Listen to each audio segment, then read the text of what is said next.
గంగను భువికై దించిన జంగమ దేవుడే ఈ శివుడు.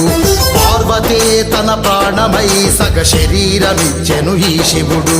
కైలాసమునే వదిలేసి హిమగిరులను నువ్వు దాటేసి అమర్నాథులో కనిపించి కాశీలో పాపము త్రుంచి వేములవాడలో వెలసిన తండ్రి హర హర మహదేవా, హర హర మహదేవా.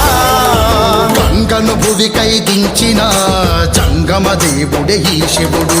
పార్వతే తన ప్రాణమై సగ శరీరమిచ్చెను ఈ శివుడు.